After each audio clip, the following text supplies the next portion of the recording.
This tutorial will show some of the tools available within ETABS to carry out performance-based design, or PBD. But what is PBD and why would it be used? It is important to understand that PBD is more a philosophy than a prescriptive guide. It allows for designs that follow the intent of design codes without necessarily satisfying the letter of the codes. Building codes often allow an alternative design approach different than that prescribed in the code if it can be shown that performance of the building will be equal to or greater than that of a building design with the prescriptive procedures. And this is where performance-based design comes in, to show that even though the building may not satisfy the letter of the code, its performance will be acceptable. And it should be noted that because the use of performance-based design lies outside the prescriptive code procedures, outside third-party peer review is typically required and prudent. Why might we need to use performance-based design? Well, let's take a look at our building model. This building is a concrete structure framed with concrete core walls, coupling beams, and perimeter columns. It is 30 stories and 302 feet tall.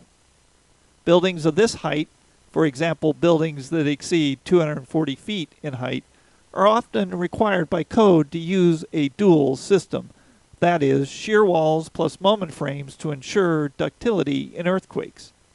However, note that this building does not have perimeter beams. There is no perimeter moment frame, and thus is not a dual system. A building developer might desire that the building not have perimeter beams because they adversely impact views and ceiling heights and increase construction costs. By using performance-based design, building designers can take advantage of the alternative methods option in a code and show that relying solely on the core system to carry lateral loads, such as in this building, may still result in a building with appropriate performance. What then is the goal of performance-based design?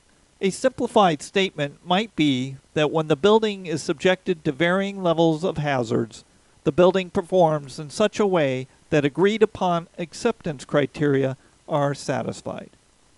Typically, hazard refers to earthquakes, although it could also mean wind or something else.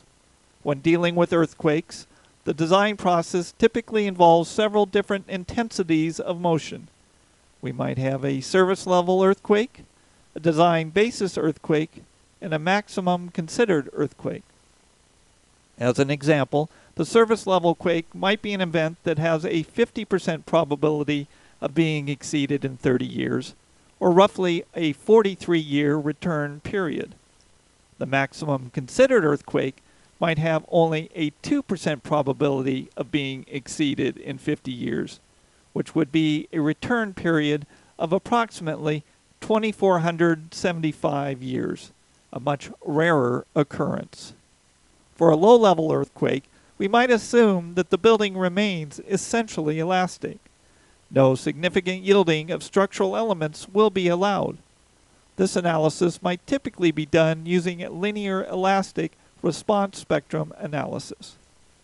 However, for large earthquake, such as the MCE, it can be assumed that there will be significant nonlinear behavior. Certain structural elements will yield, but will maintain adequate ductility to such an extent that the building will not lose gravity load carrying capacity or experience excessive drift or instability issues. The nonlinear elements are classified as deformation controlled or ductile, while other elements in the building that are to remain in the linear elastic range are force controlled or non-ductile. But when components yield, how do we determine whether the behavior is acceptable? We need acceptance criteria that shows that the design satisfies the performance objectives. Acceptance criteria might include strain and deformation limits, drift limits, demand capacity ratios, along with strength calculations. Documents like ASCE 41, can help by providing different levels of acceptance criteria for different components. For instance, when performing a nonlinear time history analysis, acceptance criteria for beams might be provided in terms of rotation at immediate occupancy, life safety, and collapse prevention levels. For a large MCE type event, nonlinear rotation should be below the collapse prevention threshold to be acceptable. In summary, a performance-based design might take the following steps. 1. Perform an initial analysis and design to size members and determine reinforcing. 2. Identify components that should be detailed for nonlinear behavior, the so-called deformation-controlled components. 3. Perform an analysis using a lower-level earthquake, like a SLE, to make sure that the building remains primarily elastic. Elastic analyses might be done using expected effective stiffnesses. 4. Subject the building to a suite of larger earthquakes, MCEs, using nonlinear time history analysis to determine post-yield behavior of components. Material properties used should be based on expected strengths. And 5. Compare the results to the appropriate acceptance criteria. Now let's return to our model. In this building, the core is the lateral load resisting system, and the core walls are governed by flexure rather than shear. Again, there are no perimeter beams or moment frames. We have already performed the initial design and sized our members. Next, we want to identify the acceptable types of nonlinear behavior. For our tall building, we would like to see flexural yielding in both the core shear walls and coupling beams. These are the deformation-controlled components.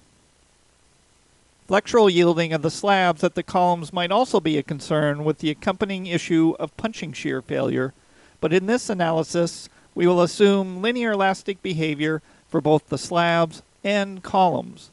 They are to be force-controlled components. It is important to identify the zones of inelastic behavior early on to ensure that the models capture the appropriate response and that the design provides the appropriate ductility. And because ETABS offers a range of sophisticated nonlinear modeling tools, including fiber and moment rotation hinges, it is ideal for executing performance-based design. Now we will assign the nonlinear hinges to the walls and coupling beams. Nonlinear analysis can be computationally intensive, so it is good practice to assign nonlinear hinges sparingly, only where there is a good chance that nonlinear behavior will occur. In this case, we are going to assume that nonlinear behavior of the walls will be limited to the first 10 stories. So we select the first 10 stories of walls.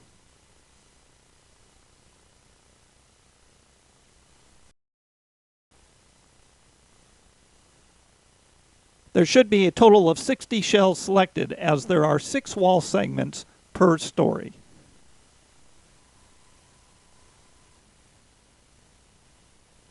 Next, we go to the Assign Shell Wall Hinge command.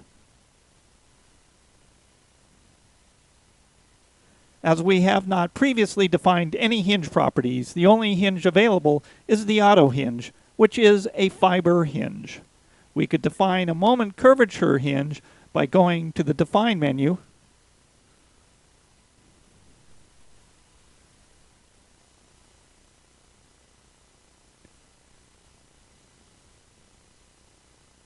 and selecting the interacting PM3 option.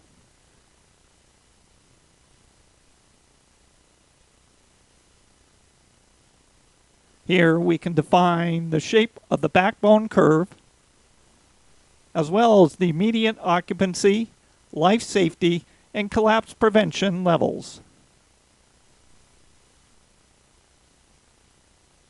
However, we are going to go back to the Auto Assign option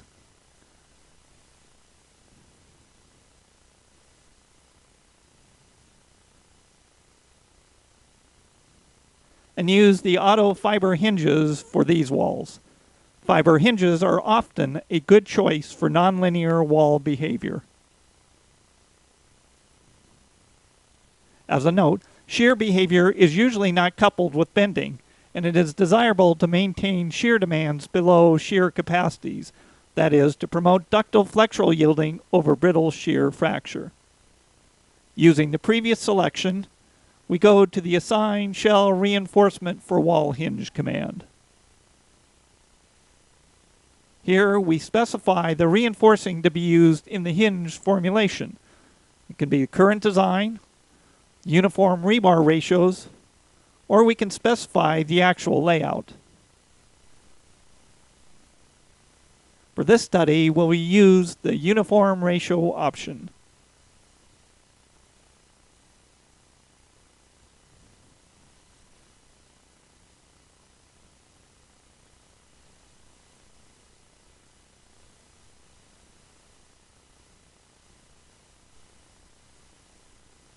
We can see the properties of the hinges just assigned by going to the Define Section Properties Wall Nonlinear Hinges command and checking the Show Generated Properties option. This denotes that the hinges shown were generated by the program and not input directly by the user. Selecting a hinge and clicking the Modify Show button, we can see the hinge fiber layout.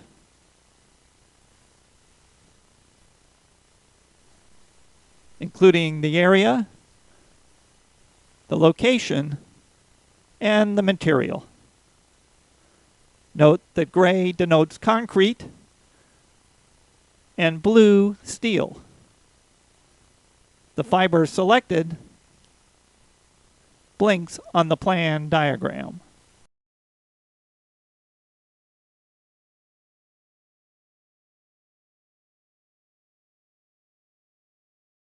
The actual nonlinear behavior of the fibers is determined by the material properties. If we go to the Define Materials command and select the 8,000 psi concrete used in the core walls, clicking the Nonlinear Material Data button provides the various nonlinear parameters. If we click the Show Stress Strain Plot button, we again can see the backbone curve. Note that the ultimate stress value is higher than 8,000 psi, as this represents the expected material strength.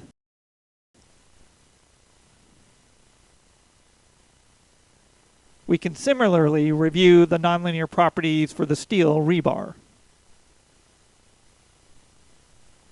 Included is the type of hysteresis behavior to use, and for the rebar, we will use kinematic.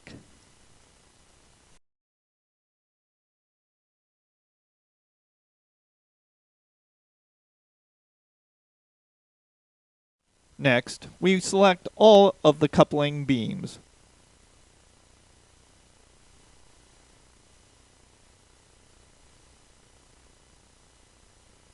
There should be a total of 60, 2 at each story.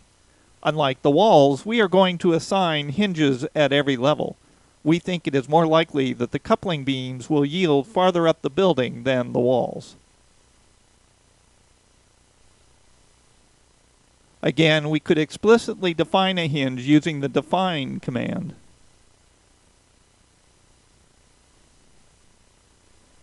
But as done with the walls, we will use the Assign menu to generate an auto hinge option. We start by adding a hinge at relative distance 0. This is at one end of the coupling beam. Our hinge will be a type as defined in ASCE 41-13, and we will use concrete beams flexure. The hinge will be for the M3 moment, and we will select a combo that has gravity and earthquake loads for the shear value, although we could specify a value directly. We will select the transverse reinforcing is conforming option and use a reinforcing ratio from the current design. Next, we will specify the same hinge at the other end of the beam.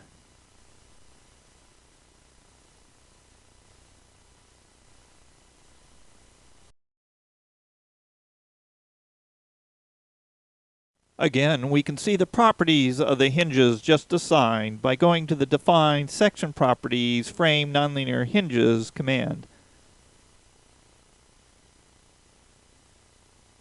Here we select a beam hinge, and these start with B. Note that it is deformation controlled, and this form shows us the backbone curve, the hysteresis type, and the acceptance criteria.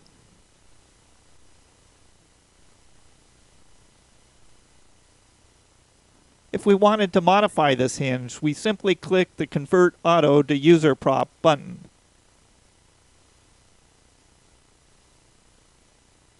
And the options are no longer grayed out. For instance, we could change the hysteresis type. Hysteresis types, which might include both strength and stiffness degradation, should be carefully reviewed as they can have significant impact on nonlinear energy dissipation and overall model behavior. Something other than isotropic might be a better choice here, but we will not edit the hinge at this time.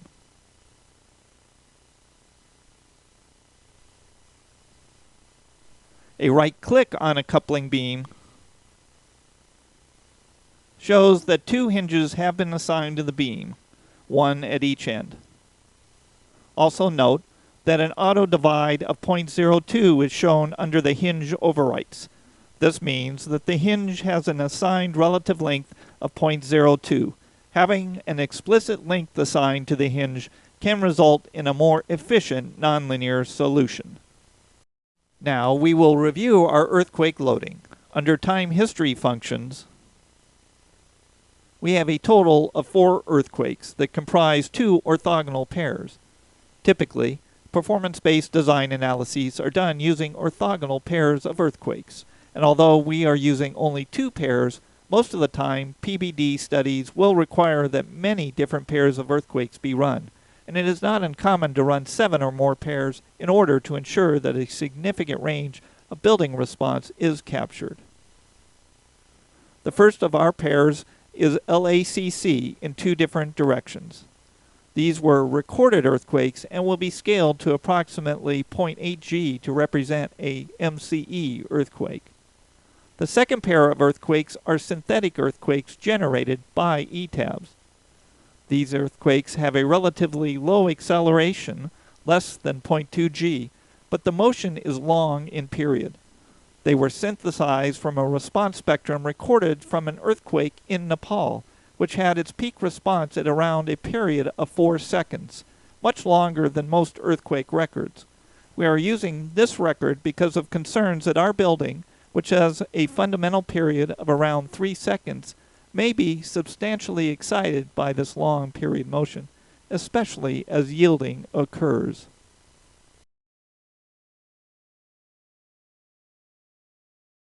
Now let's review our load cases. Our load cases consist of a dead load, which includes self-weight, a live load, a superimposed dead load, a cladding load applied around the perimeter of the building, 2 response spectrum analyses that could be used for lower level elastic analysis, and then 3 load cases for doing the nonlinear analyses.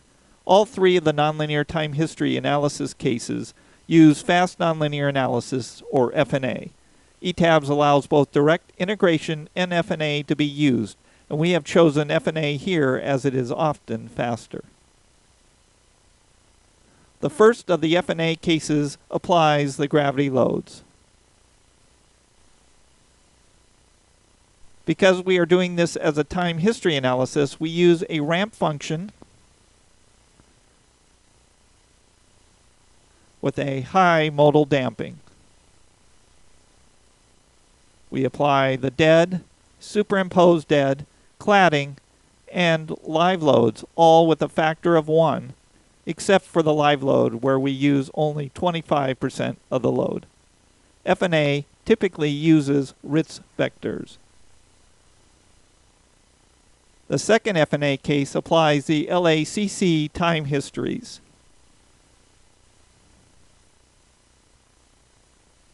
In this case, we start from the end of the gravity load case and apply the pair of earthquakes in two orthogonal directions.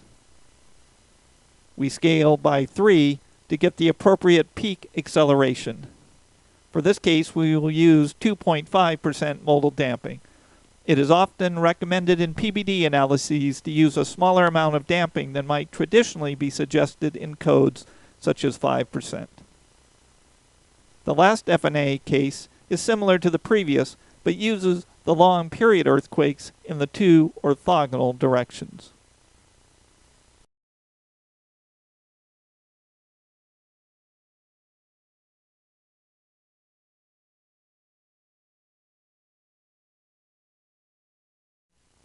A check of our modal case specifically the Ritz case shows that we are using P delta based on our gravity loads. It is important to use P delta as it is critical in properly determining stability behavior. The loads applied in calculating the necessary Ritz vectors are all the gravity loads, ground acceleration in the two orthogonal directions, and all of the links.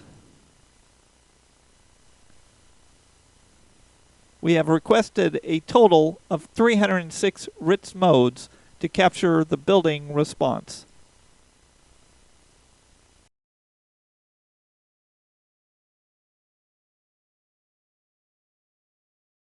The last thing we will check before running the nonlinear analysis is the setting for the nonlinear hinges.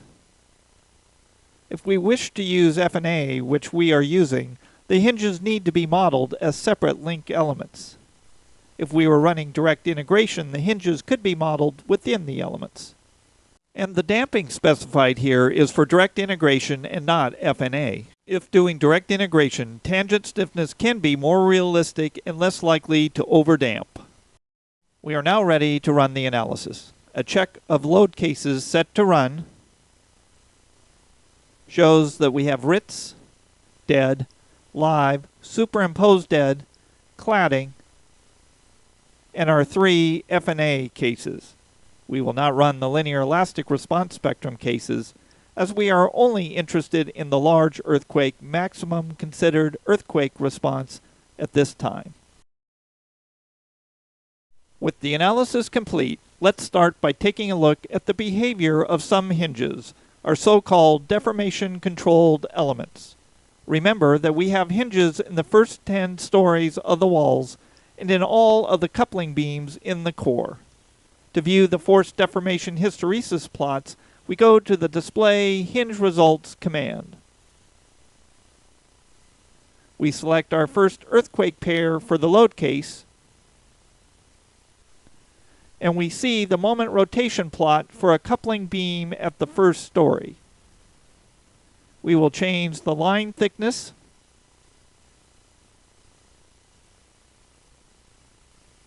and color of the plot so that we can see the indicator better.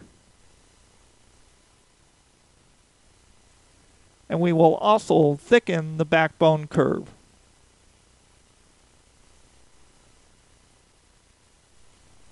As we scroll along the curve, note how the color of the indicator changes to indicate the status of the hinge.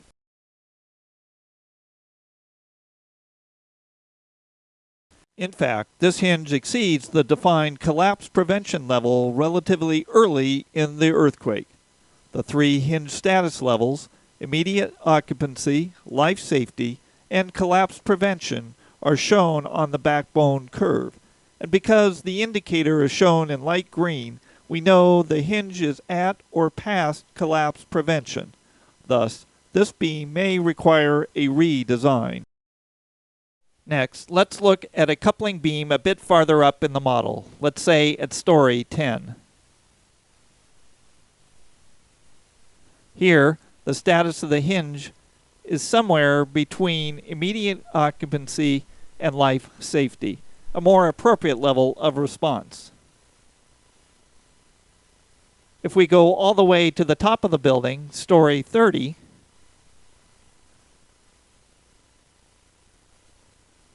the response is linear elastic, and the hinge does not even reach the immediate occupancy level. Now we will take a look at the response of the wall hinges, switching back to story 1, where we might expect the wall behavior to be the most extreme, and selecting W2, one of the long walls, we see the plot for the M3 moment. Note the magnitude of the rotation. We can also see the plot for axial force by switching the hinge degree of freedom to P. Up until this point, all of our results have been for our first pair of earthquakes. We will now take a look at the same wall subjected to our second pair of earthquakes. Remember that the second pair had a substantially lower peak ground acceleration than the first pair, but a much longer dominant period, which we thought might fall closer to the fundamental period of the building. And indeed, we see the magnitude of the response is much larger for this pair of earthquakes. This is the very reason why, when doing a PBD analysis, it is important to subject the building to a wide range of earthquake pairs. In addition to the plots of the hinge response, we can also generate tables of the hinge states.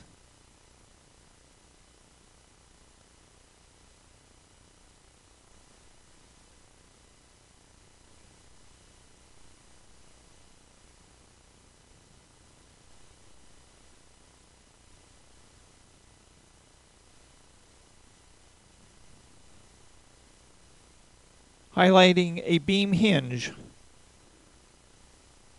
we see that not only is the moment shown, but also the rotation, the hinge state, and the hinge status.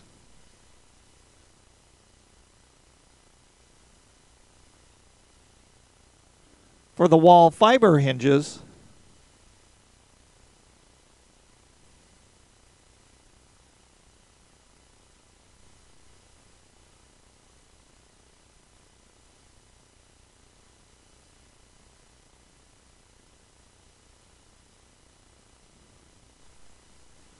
the table shows us the actual strains and status of the individual fibers. Here we see the results for fiber 17, which is a steel fiber, and the strain, state, and status are all reported. Remember that the acceptance criteria for the fibers was set in the material definitions.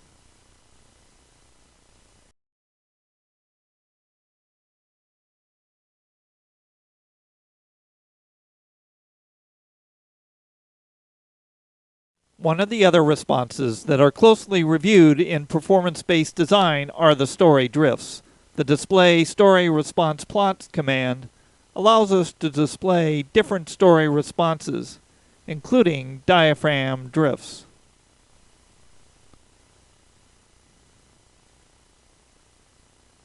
We select our first earthquake pair,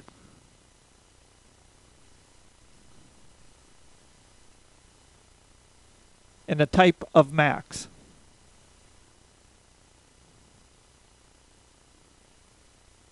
Here we see that the maximum drift is about 2%.